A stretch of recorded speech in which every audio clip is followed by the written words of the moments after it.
那我的金手指呢？系统呢？神级造反系统已绑定，请宿主选择是否开启系统。警告警告，选择否，将永远无法回到原来的世界。剩余时间10、9。我李世民扫平群雄，一统天下，肆意宾服万邦来朝。可是我最疼爱的儿子，却从小就患有痴症。我只有将他送出宫外山庄休养，希望有朝一日他能清醒过来。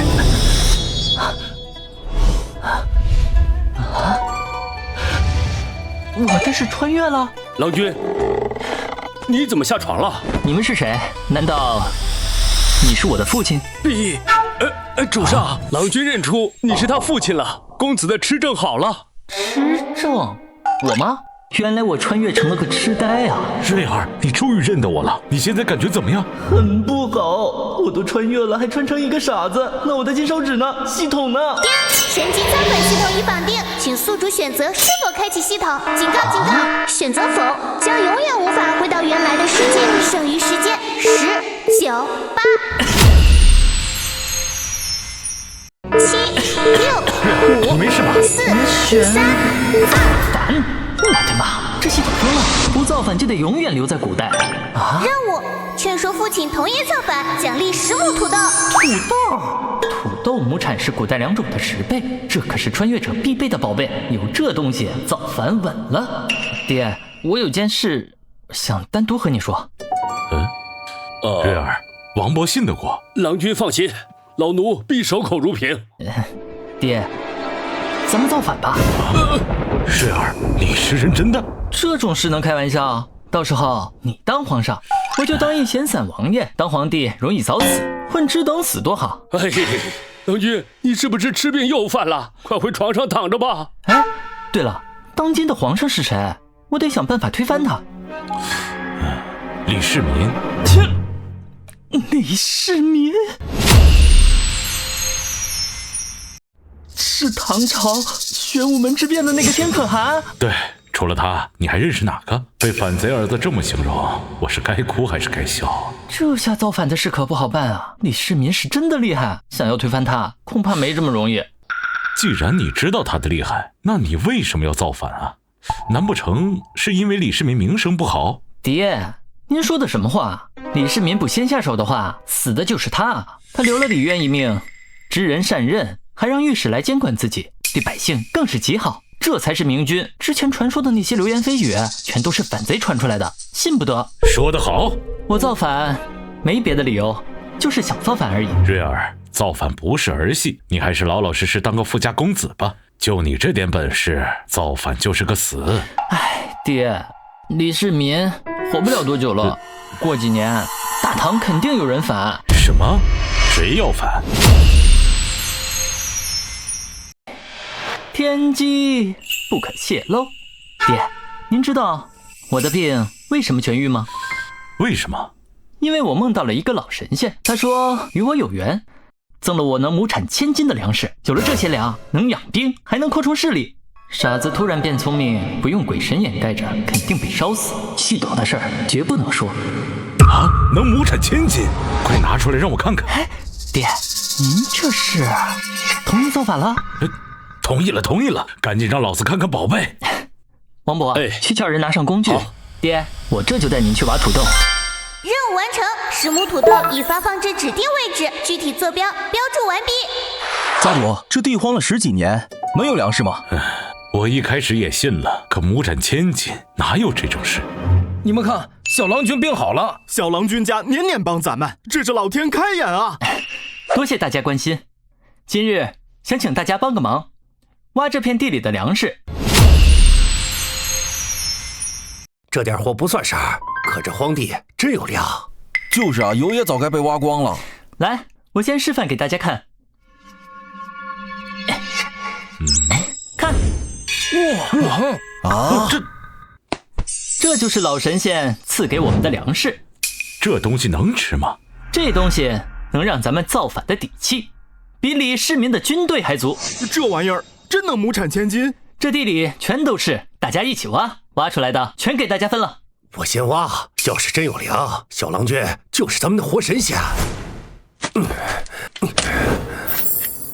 这要是真能亩产1000斤，瑞儿，你说不定真能反城。爹，您就等着吧，用不了多久，这土豆能让整个大唐都姓李。看，老李啊，我没骗你吧？上秤。家主，一共20斤，给我挖，全挖出来，重称有赏。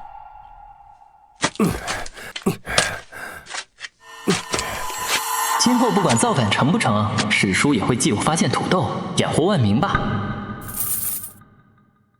把这些土豆运回庄上看管，没我命令不许动。是。10亩地几百棵，亩产30担。推广后，大唐将再无饥荒，后世百姓也会感念朕的恩德吧。至于李銳这个要造反的狗儿子，哼！爹，现在相信我有神仙帮助了吧？你爹我都没遇过神仙，他凭什么帮你？他说他也姓李，所以帮我。姓李？难不成是圣人李耳？我龙溪李家和老子应该没关系，可老子给我儿子托梦，这算什么事儿？来，老李，尝尝。这土豆绵软，能做主粮，要是在大唐推广的话……老李啊，你现在是反贼，还不是皇帝，不能流传出去，会被官员捞政绩的，得偷偷种。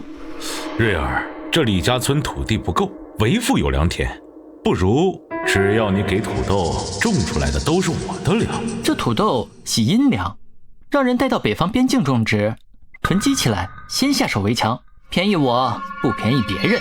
你想要突厥？唉，李世民过2年便会进攻草原，我们得赶紧。只要你钱到位，我便能打造一支所向披靡的军队。攻打草原只有我知道，难道儿子真有神仙帮助？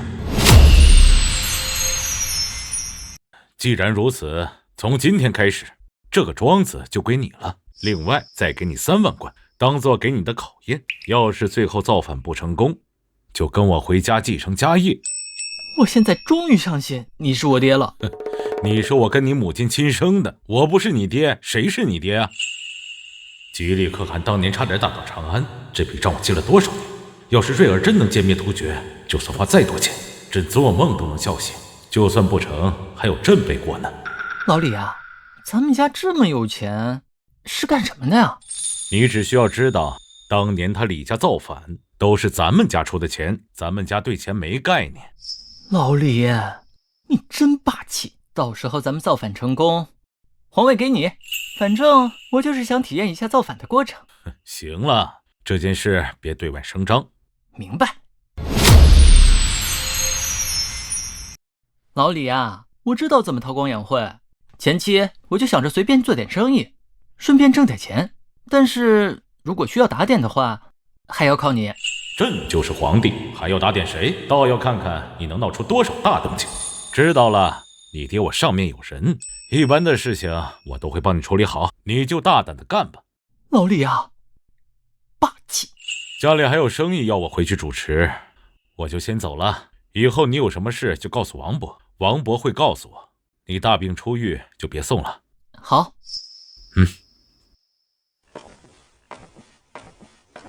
陛下，从今天起，你和你手下全部听命于瑞儿，每日告诉我他的动态，还有别让他发现你们的身份。陛下，您的意思是要支持大皇子胡闹？也许瑞儿是上天派来帮助大唐的。要是他真能解决大唐周边的国家，朕的江山就算送给他也行。郎君，你和阿郎要做的事情，老奴都明白。我是李家的家奴，和郎君一荣俱荣，定当守口如瓶。咱们家虽是商人，可阿郎养的也有眼线和死士。郎君要是想做什么事情，尽管吩咐老奴，老奴啊，定当办得妥帖。王伯，不用这么紧张，有我在，不会有事的。况且我们又没有做什么坏事，你肯定能安享晚年的。老奴虽然不才，但是对付10几个人还是没问题的。郎君呐，日后若是事有不及，老奴定能保得郎君周全。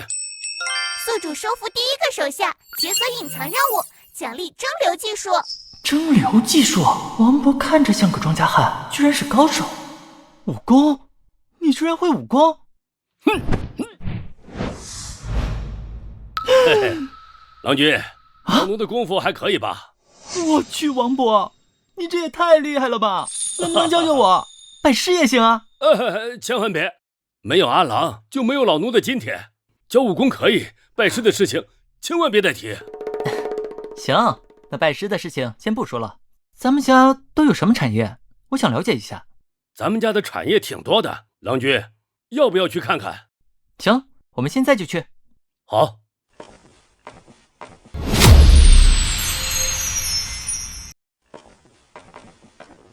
郎君，这是咱们家的归云楼。平康坊都是非富即贵的主，就算客流量少，也不至于破成这个样吧？咱们家呀，家大业大，这酒楼这点小生意呢，家主看不上，所以呢，经营的有点儿……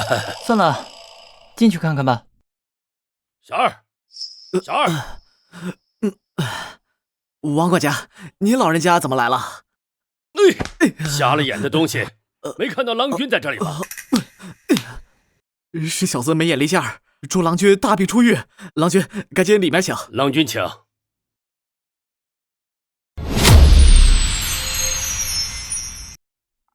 哎呀，郎君来了，小的是归云楼的掌柜，您大驾光临，咱归云楼真是蓬荜生辉呀。掌柜的，这酒楼的生意这么惨淡，你倒是穿得挺好的。郎君，这王掌柜是咱们家的老人，忠心不二。您呢，别看他笑得谄媚，这归云楼啊，能有今天的收益，全靠他盯着。郎君，您可不知道，我们家掌柜比刚开归云楼的时候瘦了10几斤呢，他可没贪过1文钱。哦，既然是好人，那为什么归云楼生意如此惨淡？我看其他几家酒楼都是满客。哎呀，郎君呐，您不知道啊，这归云楼本是宦官家里的产业，到咱们手上之后，每天是入不敷出啊。这酒楼想要有客人，要么有好菜，要么有好酒，可好的厨子早就被其他酒楼给挖走了。至于这好酒嘛，早就被别家给预定了。咱归云楼一没有靠山，二没有钱财，所以这……哎呀！掌柜的，结账。哟，李捕头走了呀？以后常来啊。这酒淡出个鸟味儿，喝了2年，越喝越没劲儿了。哎，伙计，把桌上铜板收一下。啊，郎君莫怪呀，现在来咱们酒楼的基本上都是穷人，10几文钱已经算是生意了。掌柜的，不就是烈酒吗？我有，而且我能酿出全大唐最烈的酒，长安城其他的酒全都会被比下去。好大的口气啊！全长安最烈的酒，你这话是不是有些吹牛皮了？你喝过最烈的酒吗？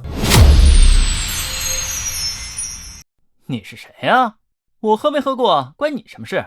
在下马周，本想进来吃个便饭，无意间听到郎君的话，所以好奇。马周，唐朝名将，现在应该在长河家当马夫。马周，住在长河家的那个马周？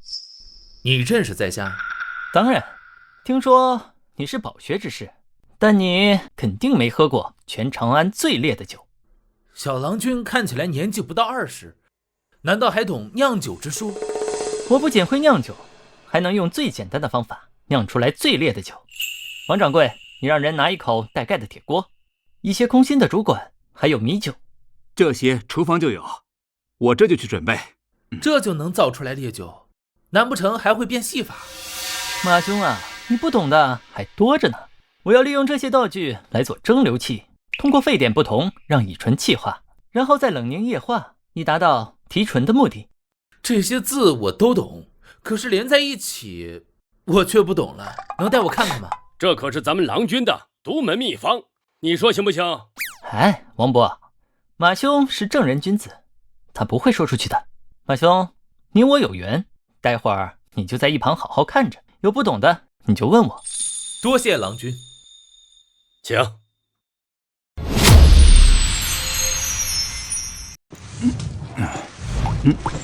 哎，好了，王掌柜，不要再添柴了，再这样烧下去，这锅里的酒就烧干了。哎，郎君，这就成了。小郎君，这就是烈酒吗？没错，这就是全长安最烈的酒，我足足用了3坛米酒才炼成，意义非凡。马兄，就请你来尝一下吧。那我可不客气了。哎呀，这酒香味太浓了。是啊，这比西域的葡萄酒还要香呢。哎，马兄，你怎么了？没事吧？没事，我平生第一次喝这种烈酒，有点辣嗓子。不过这酒香得很啊。刚开始喝就这样，以后啊，喝习惯了就没事了。小郎君，你可是把我害惨了。今天我喝了你这酒，以后别的酒我可都喝不下了。既然如此，这顿我请，随便喝，不要钱。王掌柜啊，这用米酒来酿烈酒，过几天归云楼打出名声，全京城好酒之人都会来，到时候还怕没人气吗？是，小郎君说的对啊，可是在京城里做生意，得找有实力的靠山。靠山，我们家主就是最大的靠山。马兄你别误会，家父是生意人，朝廷有些关系。可惜了，这归云楼我以后怕是来不起了。这有什么难的？以后啊，去李家村，想喝多少有多少，喝个够。小郎君，你我萍水相逢，为什么对我这么好？因为我见不得别人不得志，想帮你。君子不受嗟来之食，好意心领，恩情还不起，还是算了。哎，马兄，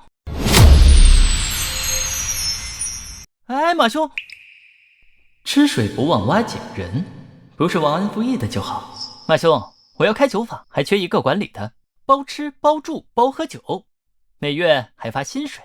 我是真心想交你这个朋友，不是养马的下人。如果将来你想走的话，想当官，我绝不拦着，还会找人举荐你。小郎君，你说的是真的吗？没错，只要你愿意，我会让我爹找人举荐你。多谢小郎君，在下愿意效劳。以后啊，咱们就是自己人，跟着我，保证让你当上宰相。小郎君，你真是我的恩公，以后上刀山下火海，就你一句话，在下义不容辞。没那么严重。小郎君，土豆切开就种，能卖钱不？这东西对我有大用，过几个月你们把它种出来，我按粮食的双倍价钱收。乡里乡亲的，我还能亏待你们吗？谁不知道你们家租子最少？你们是好人，不会亏我们。10亩土豆变种子，种出1000万斤，造反无忧了。郎君，家主回来了，还带了很多钱啊！我爹回来了，我们赶紧回去。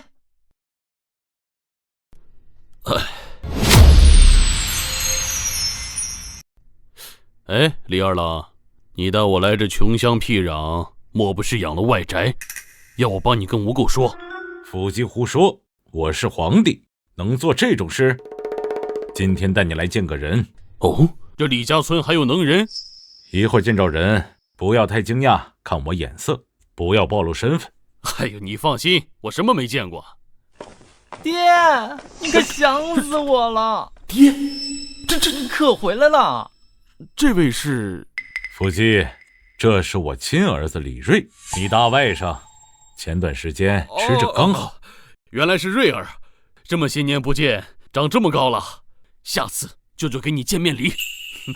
原来是大舅啊！爹，我可想死你了，这次给我带了多少钱？銳儿，爹给你带了15000两银票，5000贯铜钱，这造反能不能成功，就看你了。爹，造反的事，这怎么能随便说出来？大舅不会是刚知道这件事吧？王伯，老奴在，去门口守着，千万不要让任何人进。是。你就不怕消息泄露？就算他不外传，那他身边的人呢？这如果被人知道，那可是诛九族的罪。你想让全村的人都吃血啊？皇帝妹夫和大外甥讨论谋反，是我疯了还是他们疯了？这是贼船，我要下船！瑞儿，你大舅早就对朝廷不满，让他来就是帮你造反的。哎呦，让我帮着造反，这是要把长孙家往火坑里推呀！大舅，你怎么了？要不要叫庄子上的大夫来看看？我没事，就是早上没吃饭，头有点晕。啊，原来是低血糖，那没事，我让王伯好好给你们准备些酒菜，好好招待你们。瑞儿，钱给了，你有什么造反计划可以说出来，让我跟你大舅参谋参谋。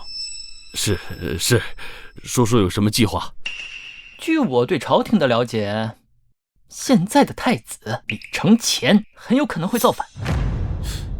这件事你有几分把握？9成9。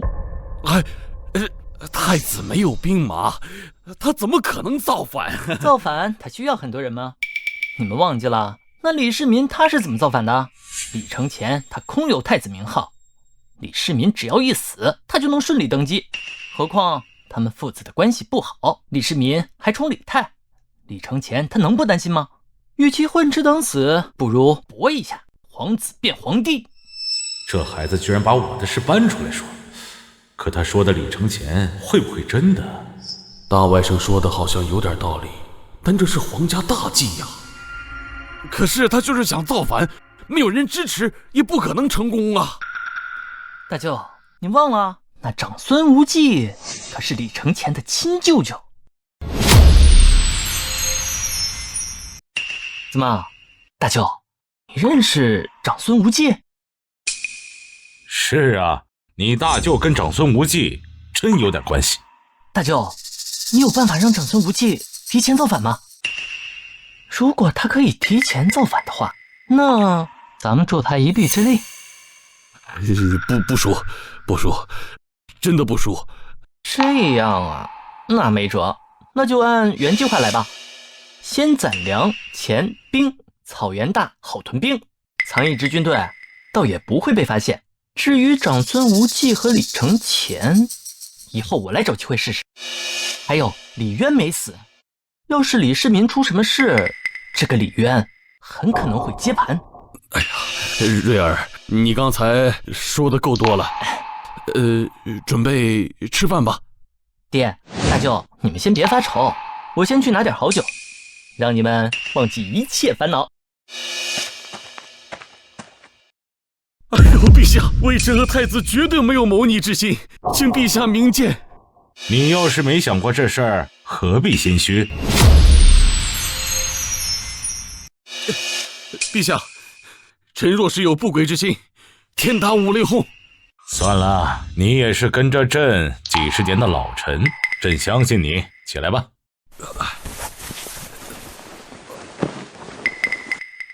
陛下，他就是当年那个夭折的皇子承乾的大哥。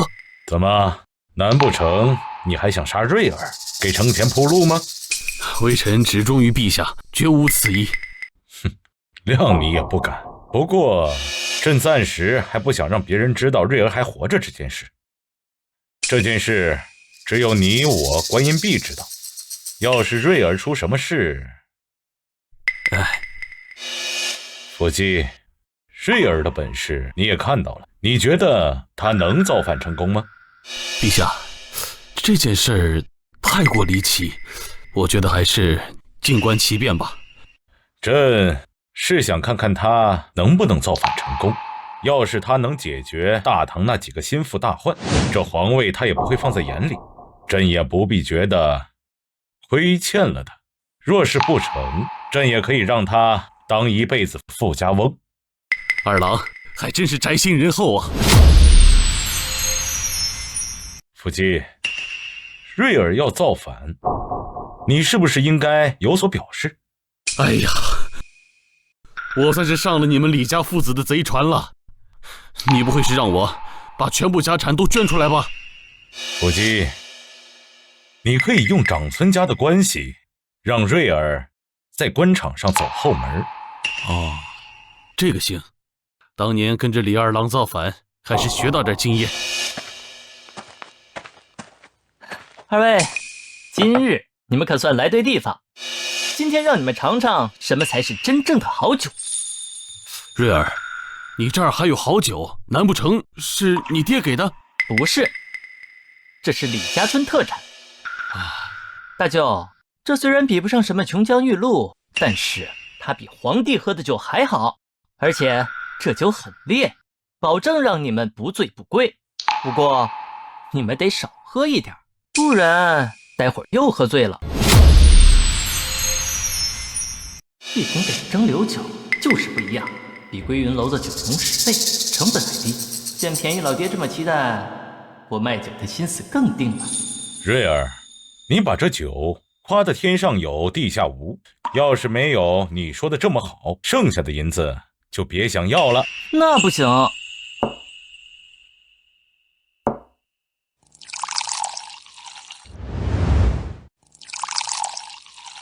瑞儿，怎么只倒半杯啊？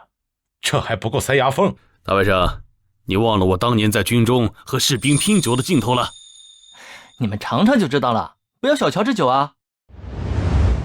哎，老李别一口闷你。这酒怎么样？这酒没瑞儿说的烈，真男人就要一口干。你试试。老李这坏心眼子，自己尝了烈酒，还想拉大舅垫背。哎，大舅你别。完了，大舅都40多了，喝这么多烈酒，要是酒精中毒，我这卖酒的事没成，先把骨干搞没了，传出去得被同行笑1000年。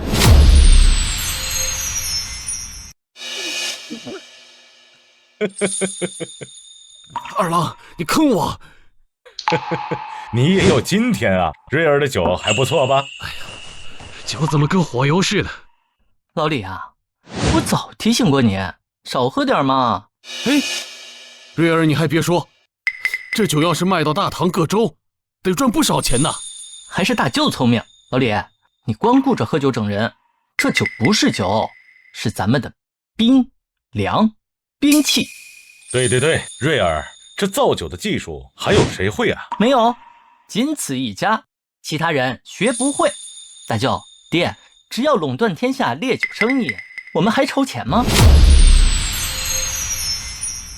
穿越者的蒸馏酒成了，冬天到了，造反大业指日可待。等成功，再也不用怕系统杀人灭口。瑞儿，大舅出2万两入股。对了啊，爹出大部分家产，爹占几成？爹，咱们父子算那么清楚吗？你就我这么一个儿子，你还想要分红？那以后你的家产不都是我的吗？瑞儿，不是爹要，是这个烈酒的生意大，得找人打点。至少要3成干股，为保靠山。哎，瑞儿，你爹说的对，门路啊得打点，他认识人多。那好吧。可怜的孩子，李二郎自己是皇帝，3成干股进他口袋，真黑心啊。行吧，爹，那就拿3成出来，用来打点生意。现在老爹和大舅已经拉拢过来，就等酒楼开业。按照我的计划，到时候酒楼生意肯定能更上一层楼，造反就不怕没有钱了。等明天去酒楼看看进度怎么样了，前期工作可不能马虎。郎君，归云楼按您说的装，3天后开业。这是谁家小娘子？你家大人呢？谁是小娘子啊？我找王掌柜。陆娘子，这是东家李瑞。郎君，这位是隔壁的陆家大小姐。你也会开酒楼啊？陆姑娘，我们停业装修，要吃饭的话，过几天才行。我不是来吃饭的，我买你这归云楼，平时也挣不了几个钱，转让给我啊！小妹妹啊，我正愁我开业地方不够大呢，要不把你家酒楼卖给我，我一定出个好价钱。你想得美，我家酒楼不卖，你这破楼不卖算了，到时候求我都不买。小妹妹啊，赶紧挪地方，不然你家的酒楼……哎呦，你想得美！哼，这小娘子真是奇怪。算了，还是先关酒楼吧。3天后就要开业了。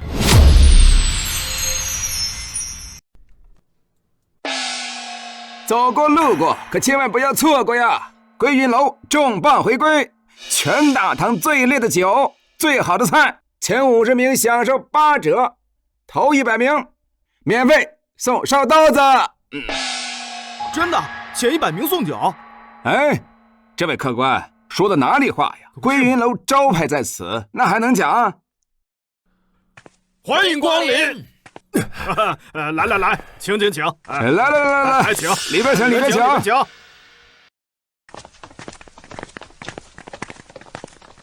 呸！什么黑店？最便宜的就要5两银子，那可是3口之家的开销啊！王掌柜，你把我们当冤大头宰了？以前归云楼什么样子，谁不知道？装修就是坑钱，门儿都没有。崔掌柜，没钱就别来。我们家的酒啊，不比你家掺水的淡。挑衅啊！哎，王掌柜，这饭能乱吃，话不能乱讲。谁给你勇气这么说话？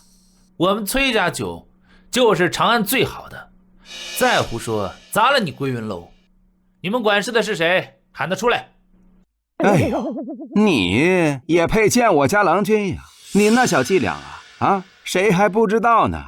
崔掌柜，敢不敢比酒啊？看看你家酒里边到底有没有掺水啊？比呀，崔家酒我喝过，不错。崔家的酒是城西刘家货，能差吗？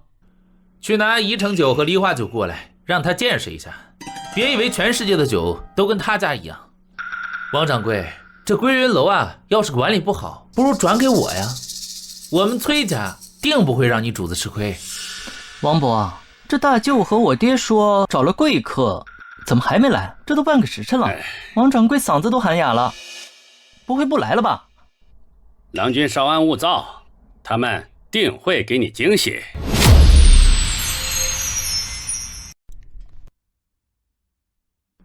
王掌柜，该你们拿好酒了吧？拿不出好酒，这归云楼招牌也别挂了。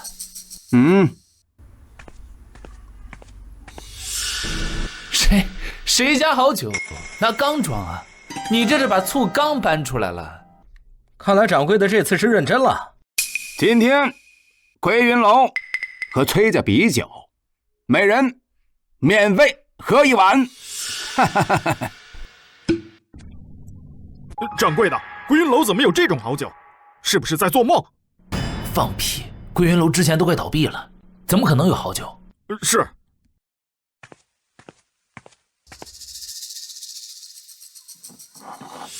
这是烧刀子，全大堂最烈的酒，免费喝。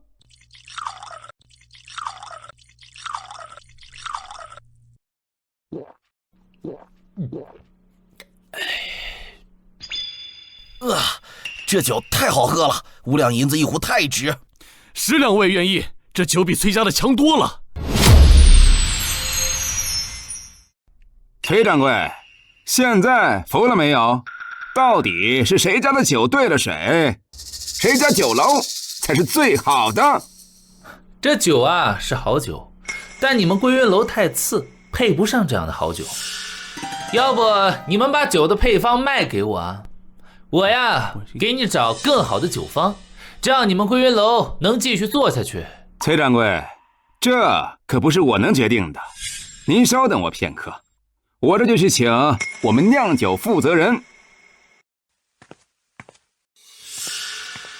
各位客官，这位是马周，我们归云楼的烧刀子都是他家的酒坊酿的，凡是想要买烧刀子的都去找他。我不是来读书当官的吗？怎么就在做生意的路上越走越远了呢？恩公说实习经验越多，当官的机会才越大，得努力干活，早日被赏识。在下马周，想要买烧刀子的都可以去李家村，我们除了烧刀子还有各种美酒，绝对是1分钱1分货。当然配方我们不卖，我们东家说了，绝对不会卖给你们1滴酒，你会为你今天说的话后悔的。哼！马掌柜，我是东市万家酒楼的，想跟您谈一下烧刀子。好，王掌柜，愿不愿意跟我们合作？各位客官，想来归云楼吃饭的，就楼上请。第一天开业，我们东家说了，先到先得，限量供应。请。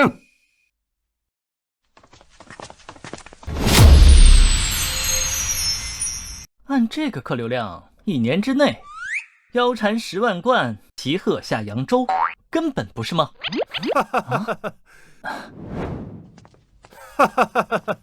你们这儿不是有全长安最烈的酒吗？都给我拿上来！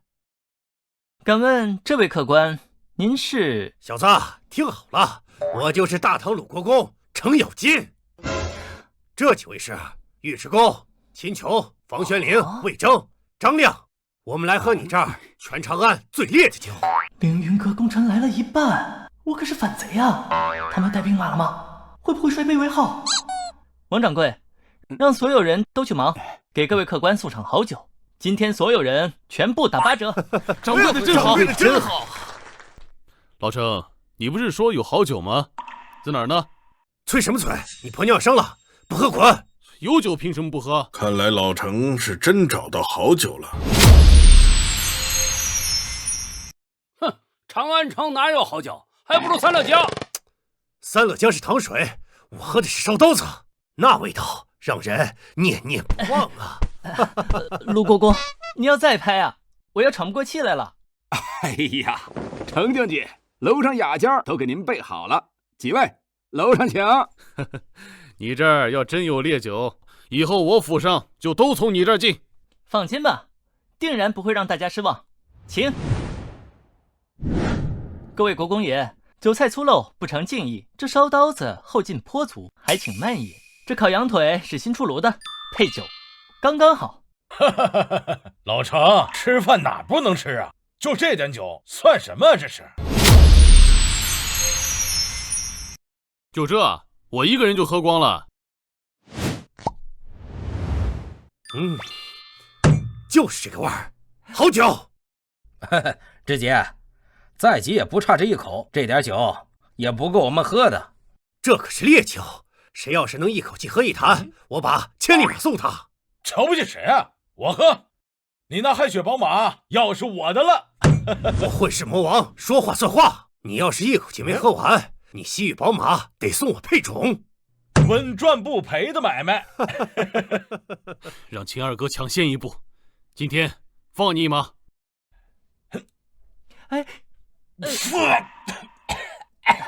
程知节，这是什么东西？我都说了，这是烈酒。秦二哥，你输了，一会儿牵你马。果然还是知节的阴损性子，够劲儿！这烧刀子比其他酒强10倍，好香啊，像掉进酒窖里。长安还有此等美酒，以前竟然不知道。哎，姓程的，你是不是之前就喝过这烧刀子，不跟我们分享？老沙才，要不是我带你来，你还在家喝黄酒，你信不信我揍你？别闹，勾得我馋虫都上来了。掀了桌子，可惜了好酒啊。李小哥，咱俩也喝一杯。你这开酒楼的肯定能喝。来，国公，我敬你。生分什么？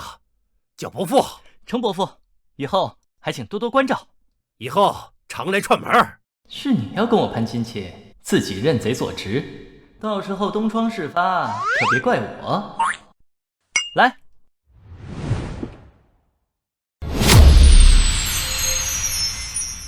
贤侄啊，这烧刀子才是真男人喝的酒。以前三乐江跟猫尿似的，一会儿装辆车，我拉回家。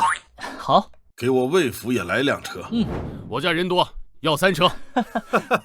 老匹夫，右武侯大将军，凭啥要这么多？凭脸大。老程太现实，刚攀关系就顺手牵羊，我们也算伯父，得一视同仁。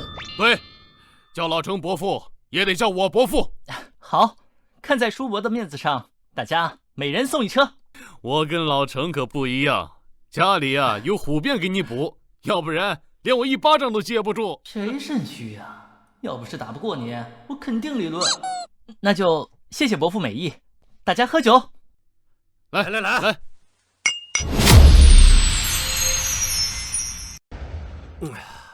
好酒，好酒！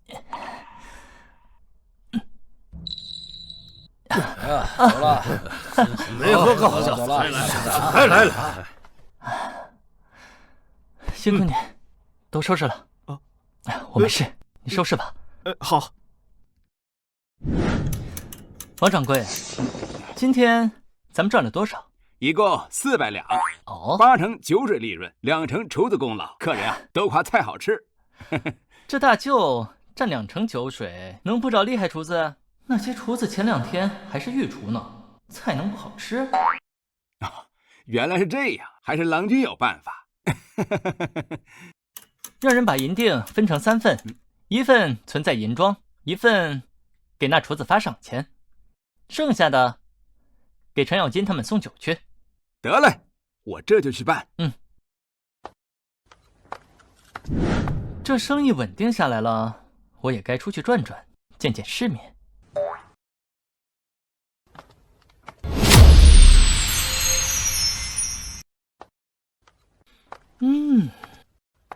数钱数到手抽筋。现在我是志趣高雅的反贼，我真是迷路才来的，其实是来体验诗会的。王伯年纪大，在家算账刚好。来，喝酒。小兄弟，你是第一次来满春园吧？我跟我走，我给你介绍姑娘。在下姓李，这位公子逛青楼被认出是归云楼老板就麻烦了，先不报全名。在下陆源，以后来这里报我名号，没钱记我账上。陆源，你们家是不是就你一个儿子？李兄，你怎么知道？我正是独子。难不成你听过我青楼小梦园的故事？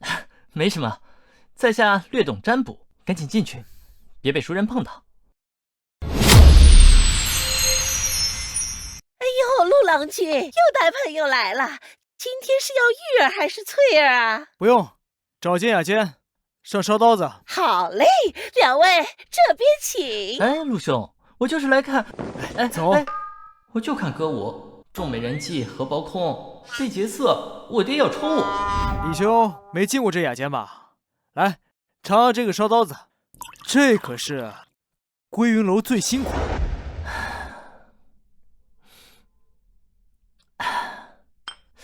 这酒怎么样？上流社会都在抢，有价无市。归云楼势力大，满春园才能拿到货。对了，水，10两银子买这些，成本2两，批发5两，归云楼翻3倍还兑水，利润比我酒坊高2倍。想喝的话，找我妹，报我名字，她会卖你。原来这是陆家败家子，和陆雪真像。之前还想买我的酒楼，哼，这俩兄妹，一个抠门，一个散财。小二，拿酒来。云叔见过各位，欢迎来满春园。云叔姑娘客气，在下沈晨，今日一见如沐春风。哎呦，沈公子好文采啊！这2日我文思枯竭，见云叔姑娘才觉才思泉涌，定能写成一篇佳作。沈郎君客气，云叔期待佳作。李兄听见没？那沈晨真不要脸，说些酸话，写2首诗，1分钱不花就能进姑娘房间。那白衣书生是谁？很有名。沈晨，国子监的，才华横溢，当间姑娘都喜欢他。不过呀，就是个虚伪小人。与你有仇？还是李兄懂我呀？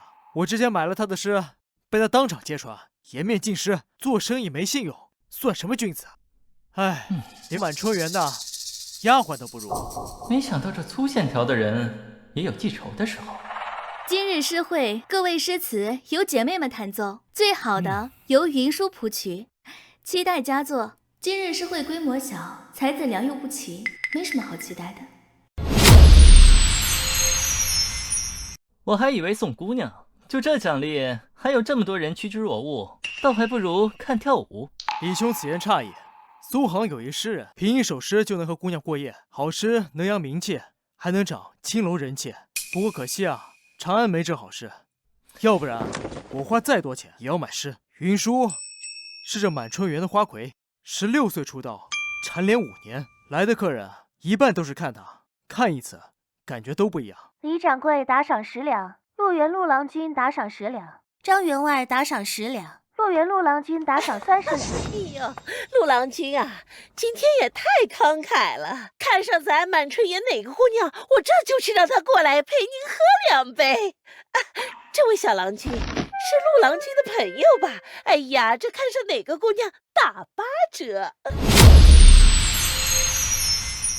妈妈客气了，先上壶好酒，剩下的再说。我今天不想找姑娘，重要的是面子。明白了，奴家定让您满意。奴家柳云舒代表满春园姐妹们，多谢陆郎君打赏。云舒姑娘客气，满春园的姑娘都是我朋友，我对待朋友最是大方。陆郎君果然豪爽，多谢云舒姑娘称赞。李兄，云舒姑娘看到我的心意了，她还跟我说话了，她笑起来可太美了。这小子回家要被他妹妹追着打了。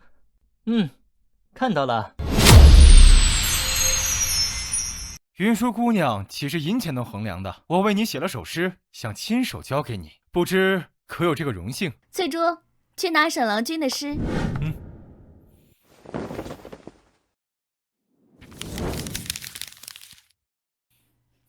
沈郎君这首诗立意新颖，确实不错。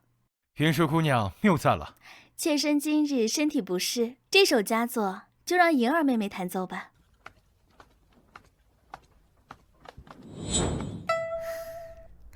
奴家对这首诗还有不解，可否邀您入闺房探讨？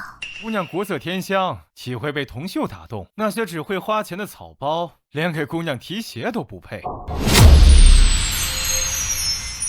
连给姑娘提鞋都不配。多谢沈郎君称赞。陆源这傻子还想癞蛤蟆吃天鹅肉，真是丢人丢到家了。就是纨绔装文人，没他爹的钱，他连门都进不去。这沈晨算什么狗屁才子？还有银儿，我给他打赏了几千两，居然当众羞辱我。陆兄啊，戏子无情，你花再多钱也捂不热人心，没想着买2首诗撑一撑场面。才华高的文人不屑卖，差的又容易被沈晨揭穿。买诗懂吗？我帮你，不要钱，主要想交你这个朋友。好，以后咱们就是兄弟，有什么需要帮忙的，上刀山下火海。陆源陆郎君，赋诗一首。陆源胸无点墨，肯定写打油诗找面子。哈哈，没想到有生之年还能见到陆郎君大作，真是有生难忘了。陆源写诗比铁树开花还难啊！我倒是要看看他能写出什么令人难忘的东西。快念出来，让我们拜读。先笑会儿，不然怕笑死在这儿。柳姑娘还不念出来？李兄说要高冷，装霸道总裁，准没错。云舒姑娘快念啊！他该不会写了什么不堪入目的东西吧？风住沉香花已尽，日晚倦梳头。物是人非事事休，欲语泪先流。闻说双溪春尚好，野拟泛轻舟。只恐双溪作猛舟，再不动许多愁。春月，这次如何？我不如她，此女屈才了。要上书朝廷资助她。不可能，这是女人写的，你怎么可能会写？对啊，作者是中年哀怨女人，陆源怎么会？李兄说抄女人诗词风险低，果然被质疑，但得称住。你算什么东西？恃才傲物，说我抄的，证据呢？整个长安有谁能写这种词？各位才子，长安城认字的不到一半，会写诗的更少。这词文风是女人，但长安没这样的人，才子怎会卖得意之作？云舒姑娘深知我心，我陆远向来谦虚，平时不屑展露才华。今日若非这沈贼相逼，我也不愿出手。猪鼻子插葱，装笑。我不相信。你要是能再写一首，我就信你有才华。陆王君，再写一首正字节。我爹说，做人要低调，一天之内写出来太多传世之作，怕你难堪。不像某些人，既没才华又没钱的穷鬼，不知天高地厚，在这里炫耀。陆远，你要么买诗，要么抄袭，根本没这才华。你就是胸无点墨的废物，用下作手段占别人诗词，无耻！吃不到葡萄说葡萄酸，我买诗明码标价，反倒是你自诩正人君子，卖过诗还出卖客户。我要是写出来，你敢付出代价吗？不可能！你要是能写出来，我随你处置。可是你要是写不出来，你就得当众承认自己是偷鸡卖狗之徒。好，赌约我答应了。白姑娘，这首诗送你：云想衣裳花想容，春风拂槛露华浓。若非群玉山头见，会向瑶台月下逢。大家看呐，陆远就是个卑鄙小人，一诗一词，文风突变，这就是你买诗的证据。沈晨，你有证据吗？说我抄袭，有本事叫人来跟我对诗。你要是能再写首《清平调》，我就信你有才华。看来沈晨要栽了，陆源的帮手是那个白夜郎君吧？李兄真牛，居然预料到这步。这次要让沈晨知道什么叫自学成才。清平调是吧？没问题。沈晨这猪对手刚好撞我记下的4首诗上，简直送上门来。不就是再写一首清平调吗？这首诗送给云舒姑娘。一枝红艳露凝香，风雨忽山枉断肠。借问汉宫谁得似？可怜飞燕倚新妆。不可能，陆远连清平调和清平乐都分不清，我3岁时签字都写不出来，他怎么会？沈晨，你是不是又想说我诗是抄袭的？你恬不知耻啊！那我就再送你2首诗，让你说的心服口服。我本将心向明月，奈何总有小人不相信。今天文思泉涌，再写一首，凑3首，送给云舒。名花倾国两相欢，长得君王带笑看。解释春风无限恨，沉香亭北倚栏杆。我错了，站住！这就是你的君子风范。赌约忘了？我输了身败名裂，你输了，要么磕头，要么写认罪书贴国子监。你欺人太甚，我都道歉了。当初你3次当众打我脸，我才报复一举，你就受不了。天作孽犹可为，自作孽不可活。咱也有今天。磕头我嫌脏，你只需承认是嫉贤妒能的小人就行。沈晨，愿赌服输，快去写认罪书，贴国子监悔过。是。哎，李兄呢？陛下，您让人秘密进宫，是不是有什么任务要交给微臣？莫非是要攻打突厥了？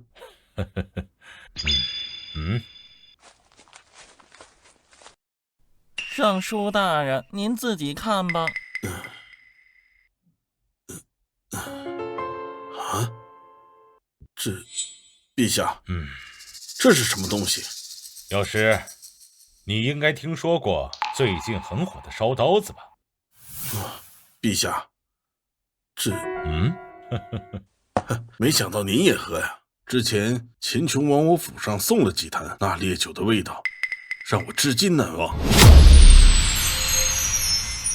那烈酒的味道让我至今难忘。后来我才知道他们是打劫人家重开业的年轻后生的。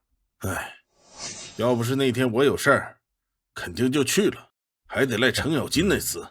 他要是告诉我归云楼有这酒，我就是请病假也得去啊。朕知道你喜欢喝烈酒，那朕就给你个差事，以后你想喝多少酒，朕全包了。什么差事啊？朕在宫外有一个儿子，朕想让你去帮他造反，把突厥、百济、高句丽都收入囊中。这，陛下，莫不是喝多了烈酒，让您说胡话？不提造反，光是突厥就难以对付。敢问陛下有多少兵马，多少铠甲？渭水之盟差点赔空国库。陛下这是被烧刀子冲昏头了。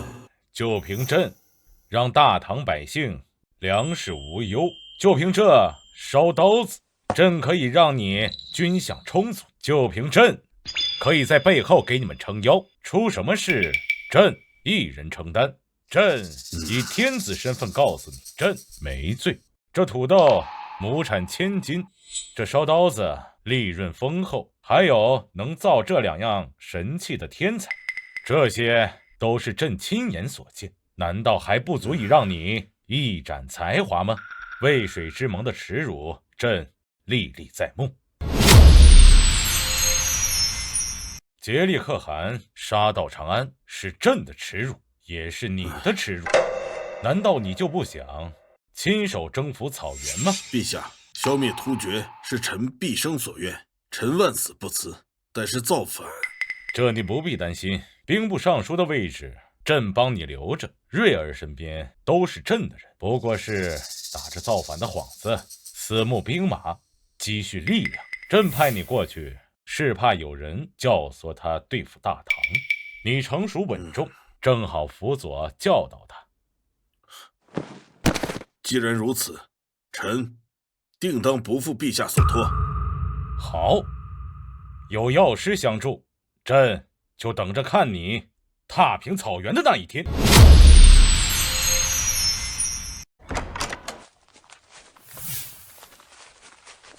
郎君，河北道探子说，突厥劫掠边关，百姓流离，陇西旱灾，饥民逃荒。还有，咱们的人绘了草原地图，突厥和薛延陀的人马比您预估多3成，下一步怎么做？咱们实力弱，长安在天子脚下，李家村说不定会有李世民眼线。让你的人加倍小心。你猜对了，上到村口老农，下到庄子厨子，都是你爹的眼线。哼！王国的情报网我早知道，我在布局大事之争，突厥是唐朝第1个目标。可他多发展10年，唐朝不敢贸然进攻，正好给我时间建商业帝国和私人军队，安全等奸细渗透再说。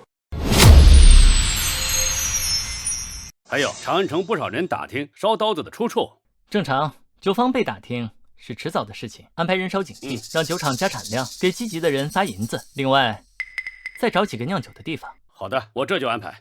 对了，郎君，老爷说明日会带人过来。知道了。啊，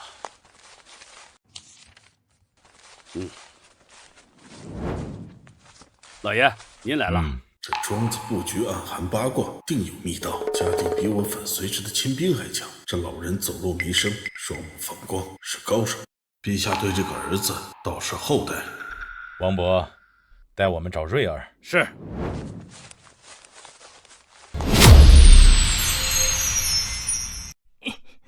爹，你不是出远门做生意了吗？怎么会来这里？大舅呢？没跟你一起？这位是？不会也是那什么吧？李家村是造反根据地，大半个月就见了大舅，这老头肯定要加入。可他穿粗布衣裳，不像能捐钱的土大款啊。瑞儿猜对了，这位是你李伯要跟咱们一起造反的啊！欢迎欢迎，李伯，我叫李瑞，以后咱们就是一条船上的人了。还没吃饭吧？我这有珍藏的烧刀子，请您喝酒。虽然不高兴，但得装热情。队伍刚发展，不能寒了人心。燕昭王还千金买马骨呢。这小子敷衍我，我知道为什么。嫌我老，可我虽60多，武功还在。他弄的烧刀子和土豆能养活万民，是个能成大事。可惜呀，没法设立太子。这2人，一个装热情，一个看出来敷衍。不过李靖加入，瑞儿以后又多了个帮手。瑞儿啊，你可别小看你李伯，他当年是隋朝将军，不愿投唐才跟着咱们。有人说他有大将之才。我操，李伯来历这么大！李伯，你来的正好，我正找能人呢。不错，还是这个味儿。老李，你也尝尝。烧刀子是上品，不是掺水的假货。好酒。李伯，我和我爹在积蓄力量谋反，您有什么建议？郎君，你有多少兵？现在还没有，但用不了多久就会有上万精兵。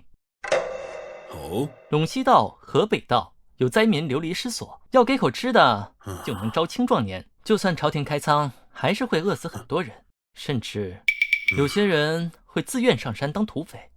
我自诩明君，却没像瑞尔那样发现土豆，有了土豆就不会饿死那么多人了。可瑞尔这架势，怎么像瓦岗寨？难不成要当最大的土匪头子？要在两国立山头，会遭唐和突厥夹击，你怎么解决？早想好了，代州地处边境，两国兵力薄弱，以土匪名义招兵，还能换马匹，组建骑兵，多余的肉还可以卖给关内，用商队和草原贸易，抢来的东西给士兵留2成，战死给抚恤金，没有后顾之忧。还怕没有凝聚力？唐朝府兵是被逼打仗，咱们是为自己打，你说哪种战斗力高？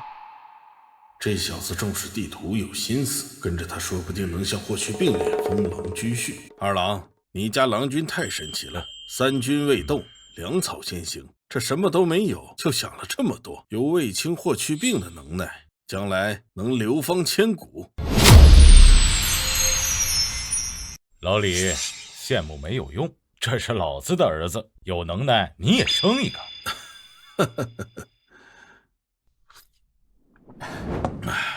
从今天起，我任凭郎君差遣。李伯，以后我们就是自己人了，以后还需要吕伯多多帮助。来，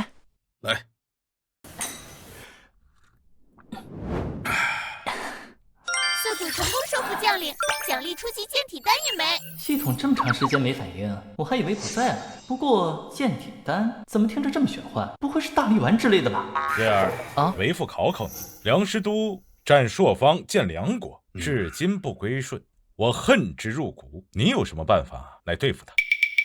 爹，今年是贞观2年对吧？爹，今年是贞观2年对吧？是，怎么了？瑞儿，你没事吧？你不会是又犯了痴症吧？王伯，传太医啊！爹，我没事，就是刚才走神想事了。我刚占卜一卦，梁师都气数已尽，要是有支精兵，直接去灭了他。哎呀，小郎君，梁师都坐拥数城，精兵4、5万，是陛下心腹大患。之前几次攻打都无功而返。那是他们不会用反间计，最坚固的堡垒从来都是从内部攻破的。郎君，你以为唐朝将军都是傻子？几年前夏州、长史放回俘虏反间，结果梁师都手下想抓他，还是失败了。那是他们笨，要是我们的天兵一到，梁师都不灰飞烟灭才怪。瑞儿，祸起萧墙哪那么容易啊？梁师都生性多疑，只用亲信。之前有人投靠他，他听谗言就杀了。爹，李世民打了那么多次，梁师都的元气早耗光了。现在他地盘里粮食、药品都不够，底下人早不想打了。只要围困住，让他们孤立无援，自己就会内讧。到时候他手下肯定把他砍了，给我们乖乖送过来。可突厥骑兵快，万一支援，攻城军会被包围。我要是说今冬有雪灾呢，到时候突厥自顾不暇，还能管梁师都？这雪灾是历史定数，突厥肯定没法援救。可惜我现在没兵，这么大的便宜只能眼睁睁看着别人捡。现在才6月，你怎么能预测冬天的事儿？瑞儿，你确定？爹，我当然确定，我受神仙指点，掐指一算就知道今年的冬天肯定会有大雪。突厥靠牛羊，战马机动性强，要是李銳的话不灵，大唐就完了。可要是赢了，是千古功绩啊！可惜梁师都的堂弟梁洛人对他不满，给点好处就会叛变，就算拿下他的地盘，也会被李世民和突厥盯上，得不偿失。我放着朝廷关不得，怎么就上了造反的贼船？李伯啊，怎么了？我想让您老人家亲自去代州招兵买马。老李都那么大岁数了，不知道还能不能看见造反成功，得骗些年轻人入伙，不能总找老人家，不能像蜀国那样满朝好手。这么快？你现在有多少钱了？现在每月能赚5000两，将来还会更多。哎呀，虽然当土匪不用发军饷，但练兵要粮食砸钱，1年能训5000人。好，这是5000两银票，你先去代州收流民，安顿好后，我再让人送钱。小郎君，我必带捷报，但铠甲战马，朝廷管制严，得你操心。放心吧，过不了多久都会有。既然如此，那这件事就这么定了。来喝。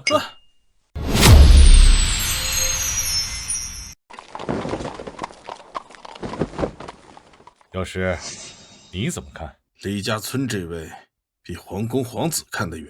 陇西道要灾情，他立刻想吸纳流民补兵力，目光高远。别人说预测天气，我不信，但我不得不信。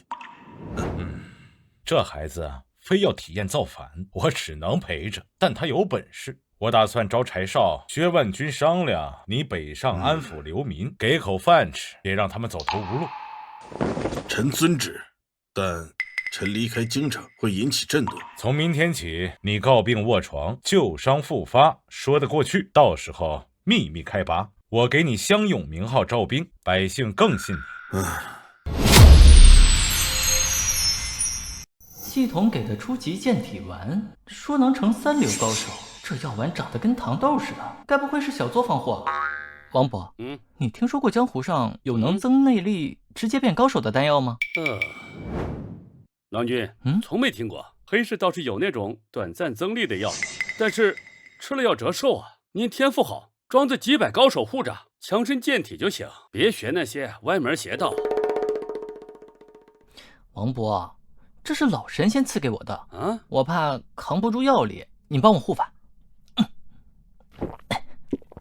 郎君。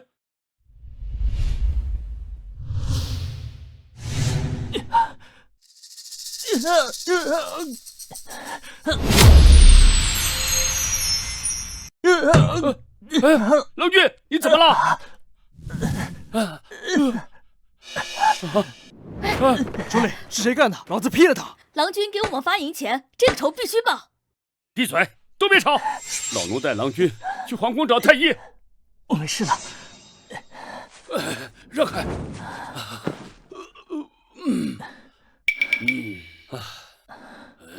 奇怪，刚才脉象还气若游丝，现在竟越来越强。郎君身体无碍了。好了，都出去，修门窗，烧热水。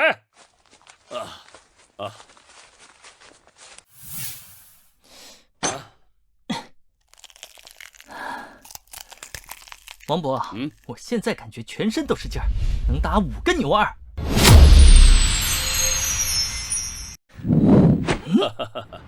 郎君，江湖练武分5层，不入流、3流、2流、1流，还有宗师。其中不入流能强体，3流高手能感丹填气，2流高手通任督二脉，能打1头牛，1流高手会轻功，20个2流才能出1个1流。那为什么不用1流高手刺杀李世民？荆轲不是刺过秦王？皇宫有20个1流高手守着，1流高手虽然能以1挡100，但拼不过军队。李世民100步内谁能靠近？原来江湖是这样，那我以后能仗剑走天涯吗？郎君想，老奴给您找一个1流高手当师傅。王伯，那你现在是什么境界？1流之上，宗师未满，半步宗师而已。老奴可能这辈子也达不到那个层次了。算了，王伯别急，说不定就遇到什么机缘了。要是将来遇到丹药，一定要分给王伯，他厉害了，我的安全就有保证了。老奴这辈子能护着郎君和庄子的安全，就很知足了。王伯，我们注定要走得更远，我们不能停滞不前。这就是史书里的东市繁华，青史本路，娟颜建筑像幅徐徐展开的画卷。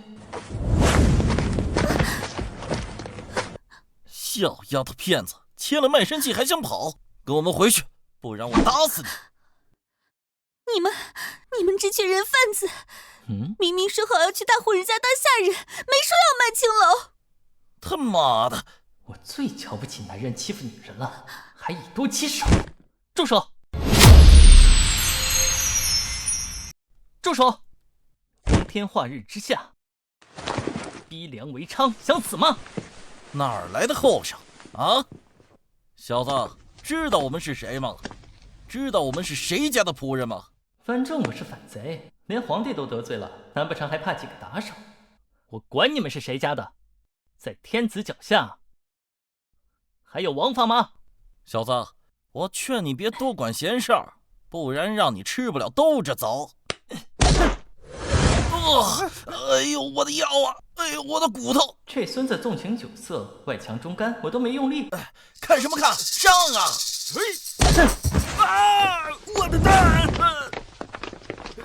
住手！什么人敢在东市门口闹事？难道造反的事暴露了，要被抓去砍头？本官是东市令丞，在此剧中斗殴，是想挨板子，还是想戴枷锁？刘令丞，我们是百花楼的人，追讨楼里的娼妓，这男人无缘无故就打我们。令丞，我是渭北逃荒来的，他们绑我去青楼，我不是娼妓。刘令丞，我可以作证，这小娘子是逃荒难民，不是青楼的人。你放屁！我们有他的卖身契。哎，你干什么？这是百花楼的卖身契。我不认字啊，哪知道这是啥？哼，我也不认识字。刘令丞，百花楼是韩王的产业，你赶紧把他抓起来。在天子脚下干人贩子的事儿，看来我要找时间找郑国公说说。郑国公，你和魏大人什么关系？魏征连皇帝都敢怼，这群狗腿子肯定怕，先唬住再说。在下归云楼李銳，郑国公常来喝酒。今日你们抢人逼良为娼，有卖身契吗？没有的话，没有我便禀明皇上了。我们带他花了钱，总不能白让走。既然双方都无凭证，不如各退一步，如何呀？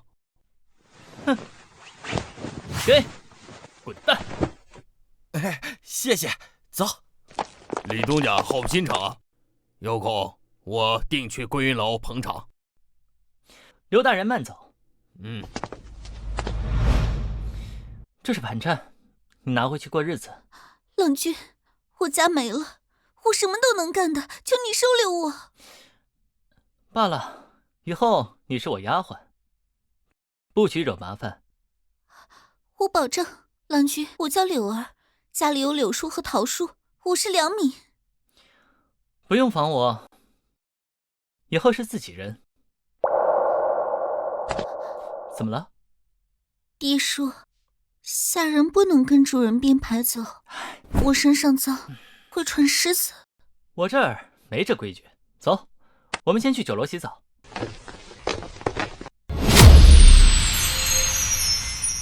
哎，大哥，就是他！淘金叶子时我看见了，荷包鼓的装5两金子，衣裳上好绸缎，肯定有银票。小子，识相的把荷包交出来，省得我们动手。你们想干什么？干什么？抢钱！我单枪匹马能冲，但柳儿要是落在这帮人手里，钱我有，放我们离开。你可以走，这小娘子留下来陪我几天。这丫鬟我看上了，让她陪我兄弟。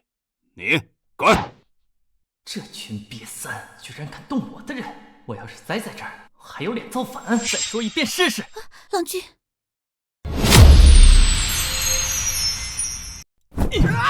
大哥，我瞎了！袖里剑就一次，老三，挖的眼睛给你下酒。长这么丑，活着浪费空气，死了浪费土地。王伯，救命啊！女侠，我错了，我们错了。这是……你这种人还不配让我出剑。小的有眼不识泰山，不知道哪里得罪了您。出手这么阴险，他有没有欺负你？没有。这位姐姐是这几个恶霸想欺负我，还想抢钱，所以郎君才出手打人的。没想到你一个富家子弟，倒还有些骨气。在下李銳，多谢女侠救命之恩。这是做什么？我碰巧路过，你当我是为了钱？哎，是我格局小了。将来女侠若有难处，可去城外李家村找我，李某必定赴汤蹈火。我来长安有事，先走了。有缘再见。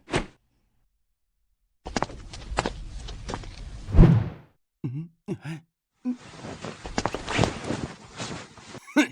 给我上，把这小白脸废了，小丫鬟留下。大哥，我先教训他。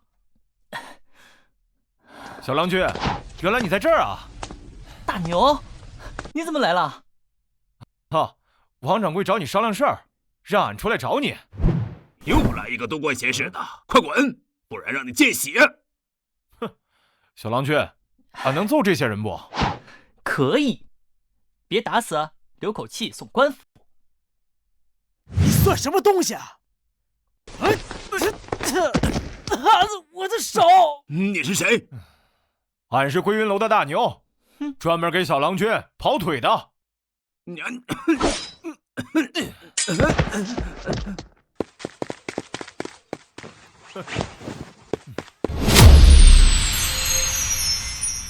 大牛这反应还是有点假。不知道郎君会不会看出来？放心，郎君就算知道也不会怪咱们，就当磨练他了。保护好郎君，跟紧他。是。小郎君，这些人咋处理？送官府吧，让县太爷好好教训教训这些泼皮。哎，郎君放心，郎君，这小娘子是谁啊？这是柳儿，陇西灾民，信得过。小娘子，我家郎君是好人，你以后好好伺候他，保你吃穿不愁。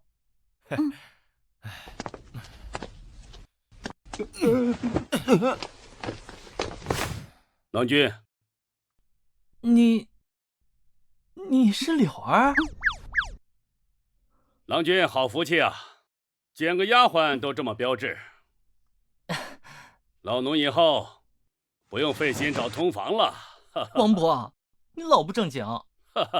我就是惊讶，他洗了澡换了身衣服，居然这么好看。不过，能被青楼看上的女子哪有难看的？郎君是好人，我想跟着你，哪怕在酒楼打杂也行。哎，哪用得着你？酒楼里都是汉子，从今天起，你就是郎君的贴身丫鬟，照料起居就行。得赶紧告诉长孙皇后，陛下之前怕殿下觉察不让派宫女，现在找个可靠的侍女正好。柳儿，别听他瞎说，他就爱吹牛，我不会对你做什么的。我明白王伯的意思，我也愿意。好，走吧。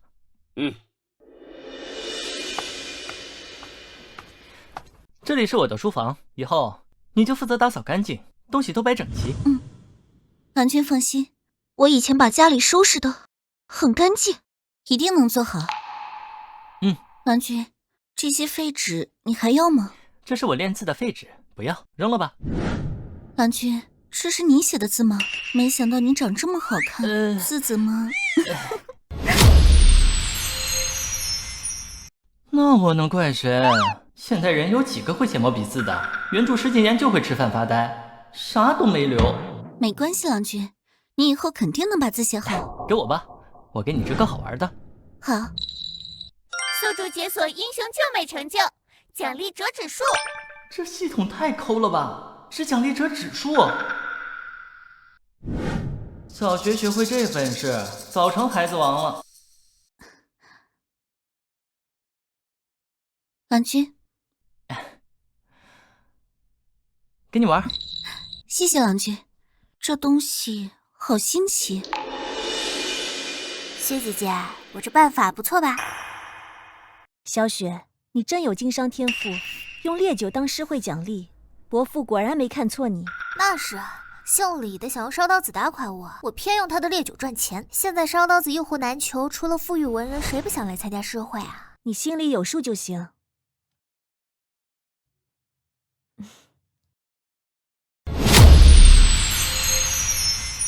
把这箱货送到满香园后堂。是。满香园今日突然订这么多酒，也不知道干嘛用。满香园有薛雨晴的曲子，诗会马上也要开始了，咱们得赶走。快走快走。难不成要用我的酒招待客人？这正好帮我的酒做宣传。孙兄大才，这首诗注满心血，我等不及。孙兄，今晚头名必是你。诸位，过奖了。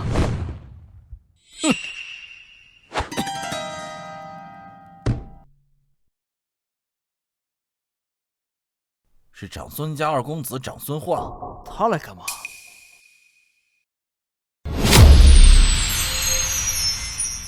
诗会没结束就敢称头名，这种东西也配丢人现眼？长孙兄这话是说我诗不好？孙兄的诗也就配垫酒坛。我来不是为头名，满香园的免单和烈酒哪有薛雨晴重要？那朵莲花我要带回家做小妾。我一个青楼赎身的女子，连做小妾的资格都没有，进了长孙家不过是任人欺负的玩物，我才不傻。长孙二郎，您有何指教？指教谈不上，我最近得了首七夕词，来请各位帮我指正。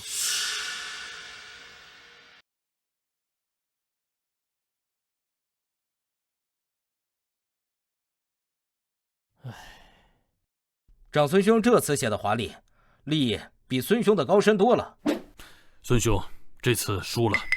哼，这词送给楼上的薛姑娘。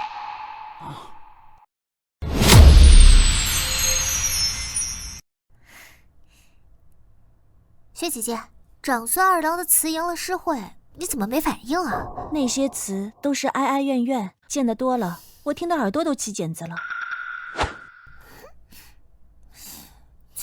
哪个破皮干的？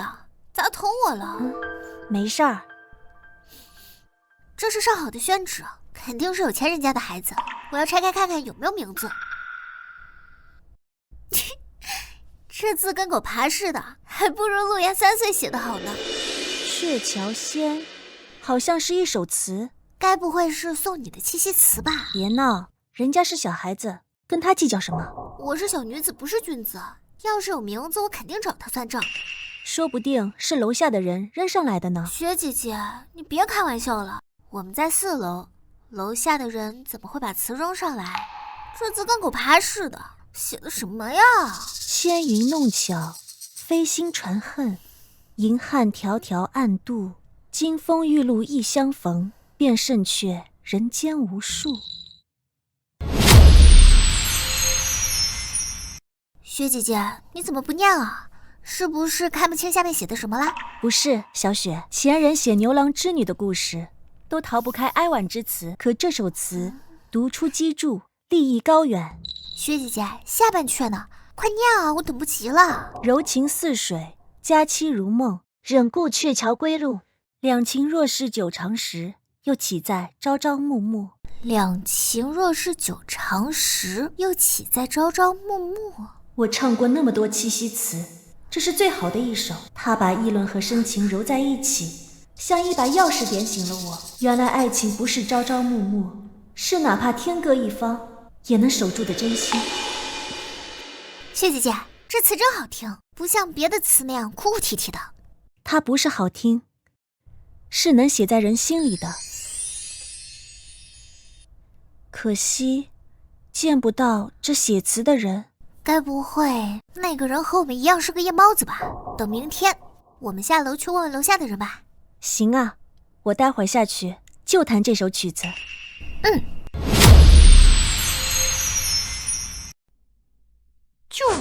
郎君，那个是我的。柳儿，我不是故意的。那是你送给我的第一个东西，我都没舍得玩呢，就这样被你给放飞了。飞机有什么好玩的？我再给你叠个纸船，这次保证它不会飞走。长孙兄这首七夕诗写得真好，才华不亚于令兄啊！过奖了，我哪里比得过大哥呀？长孙兄，今晚必定是你，定能抱得美人归。薛姑娘，诗会无意的话，我该是头名吧？按规矩，你该唱我的是吧？这长孙焕已有3、4个侍妾，不过是见色起意，若得罪他，为难的是陆雪。妾身明白规矩，这就弹奏。千云弄巧，飞星传恨。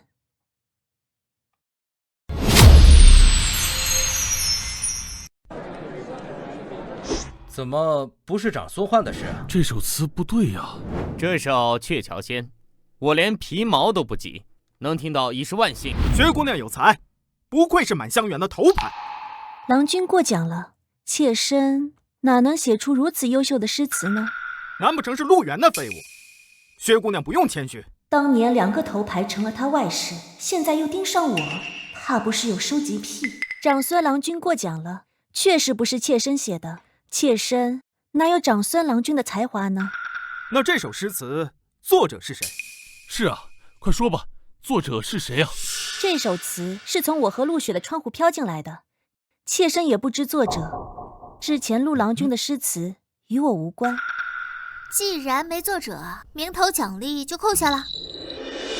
今夜后，鹊桥仙成各大青楼招牌曲，而始作俑者李銳正呼呼大睡。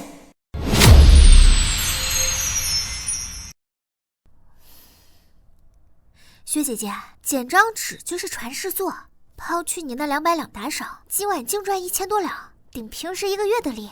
更巧的才子没来，连奖励都省了。小雪，你真是个财迷，你怎么知道那鹊桥仙会流传千古呢？那当然，客人肯花钱就是证明。明天我就把词刻酒楼外，总行了吧？你想用词来吸引人气？哪有？啊，对了，这词是谁写的？是翰林院前辈还是国子监才子啊？他们最近都不在平康坊，但这书法肯定不是一般人写的。当时在4楼，风向应该是从归云楼飞来的。归云楼？李銳那奸商色狼，他怎么会是大才子？就算是，也不会帮我们诗会。薛姐姐，你肯定错了。李銳是最近才来平康坊的，谁也不知道他有多大的本事。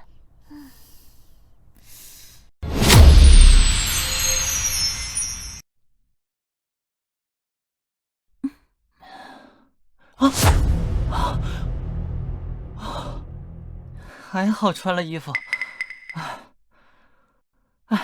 六儿，下次进门之前一定要先敲门。知道了，郎君。可王伯说要练武功不能懒，得有人叫你起。哎呀，是得练。要是武功够高，昨日也不会被人堵在小巷子里。那红衣女侠骑马仗剑的样子，才是高手该有的风范。你听过《鹊桥仙》吗？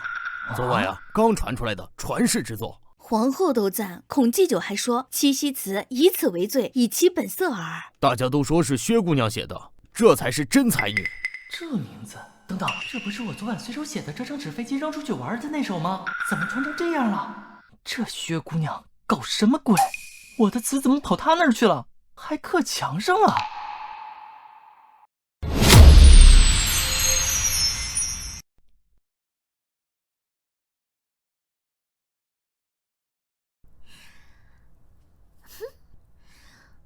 李掌柜怎么有空来？羡慕我们满香园的新招牌。陆小娘子，得意也该有个度吧。这首词你们从哪儿来的？公子莫怪小雪性子急，这词实乃机缘巧合所得。机缘巧合？这位娘子，我想和你单独聊两句关于鹊桥仙。姓李的，你想干嘛？见我们得了好词眼红，想找茬，门都没有。我并非找茬，我只是想把事情弄清楚。这首词与我有些关系，若二位肯一步详谈，李某必有重谢。薛姐姐，听听他怎么说，说不定真有什么误会。再说了，他归云楼的烧刀子啊。你呀，二位，我归云楼书房比较清静，去那里谈吧。请。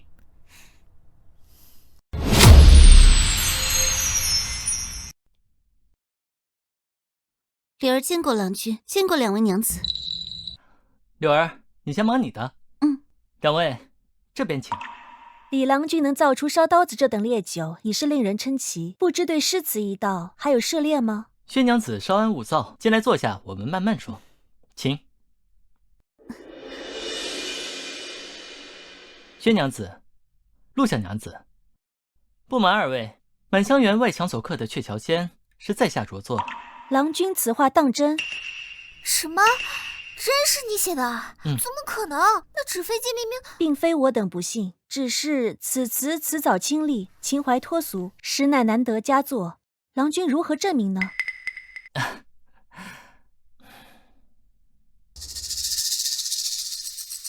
这是原稿，我昨夜偶有所感，随手写下，又随手折了。也许是昨夜风大，竟从窗口吹了出去，又碰巧落到二位手中。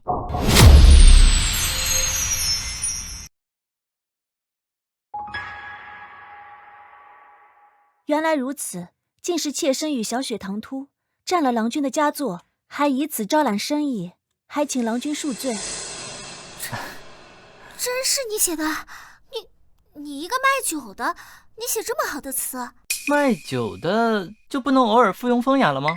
陆小娘子，这词本就是我细作，未曾想惹出这般风波，还刻在了贵殿墙上。此事确实是满香园处置不当，未经作者允许便擅用词作，实属不该。不知郎君想要如何处置？是铲除刻字，还是公开致歉？那倒不必如此兴师动众。此已传出，如果刻意铲除，反而显得欲盖弥彰。只是我有一事不明，还想请教薛娘子。郎君请讲。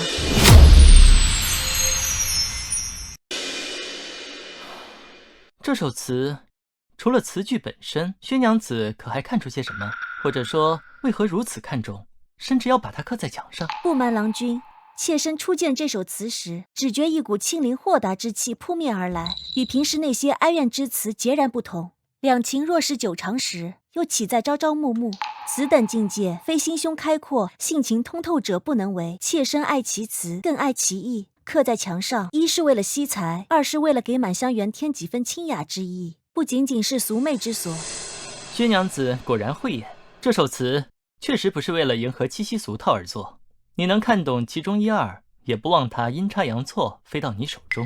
喂，李掌柜，既然词是你的，现在大家都知道词在我们满香园，你也说不用铲掉，咱们能不能合作？哦，怎么合作？你看啊，词是你写的，名气呢现在归我们满香园，至少大家是这么认为的。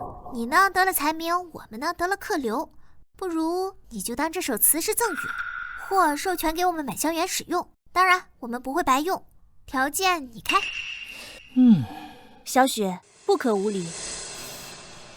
陆小娘子倒是会做生意，不过我对才名虚誉倒是不感兴趣。这首词既然薛娘子真心喜欢，并能解其意，便当作赠与之音吧。李郎君，至于条件嘛，我归云楼的烧刀子，如果可以的话，长期共饮。好说好说，这个好谈。如此便多谢李郎君慷慨，改日妾身必上门致谢。好说好说，昨夜风大，纸飞机能飞那么远，我倒也算和满香园有些缘分。既然我们有些缘分，不如妾身弹个曲子。那琵琶门陈怪可惜的，只要不是鹊桥仙就行。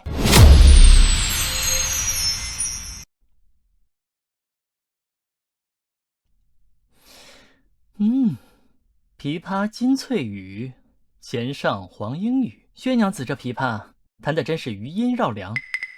我薛姐姐弹琵琶在长安城称第二，没人敢称第一。郎君过奖了，妾身只是喜欢弹而已。自言本是京城女，家在蛤蟆陵下住。她的经历倒和那琵琶女相似，也是个可怜人了。此曲只应天上有，人间哪得几回闻？薛娘子，真是琵琶仙子啊！公子过奖了，今日之事就是一个误会，已经解决，小女子先告辞了。真是有意思，也不知道之前和爹商讨过打突厥的事儿怎么样了。陛下，突厥今年牧草稀疏枯死，开始卖牛羊过冬，今冬实力减半。情报传回来了，大唐能提前部署，给突厥好看。好，你们是大唐好男儿，赏每人200贯，20匹绢，10坛烈酒。谢陛下。青天剑，监正何在？微臣夜观天象，突厥今冬有100年大雪，低温极端。陛下打突厥，让老臣的先锋，我拧吉利可汗脑袋当球踢。混球又抢先。切！陛下，梁师都拒不称臣，犯我边境，突厥自顾不暇，正是灭他的好时机。这是瑞儿的主意，肯定没错。柴少、薛万钧、刘晏，听旨。整顿兵马，半月后出兵讨梁师都。陛下鹦鹉圣明。陛下万岁万岁万万岁！所以王勃把我带过来是告诉我爹是李世民。看看吧，捷报。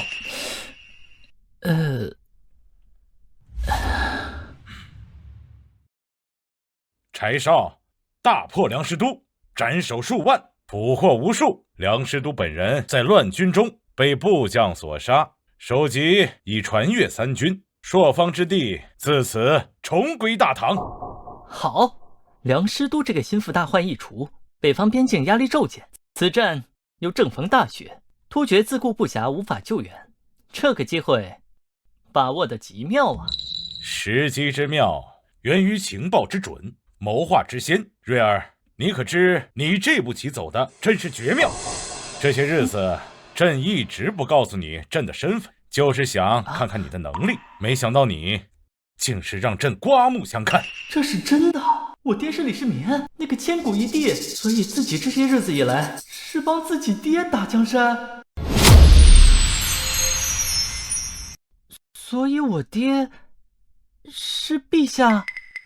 当年形势所迫，不得不将你寄养宫外，隐姓埋名。如今内忧渐平，外患暂消，是时候让你回来了。你的才智胆略，尤其是这份心系天下、谋定而后动的格局，朕都看在眼里。朕决意入主东宫。恭喜宿主，任务造反成功。所以我爹是李世民，那我这算是造反成功了？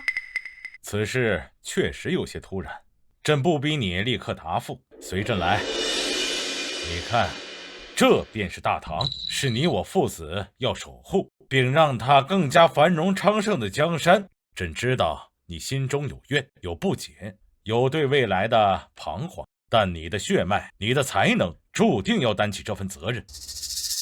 这天下是打出来的，更是治出来的。朕需要你，大唐的未来更需要你。父皇，儿臣明白了。好，明日朕便让青天剑择吉日昭告天下，这大唐今后由我来守护。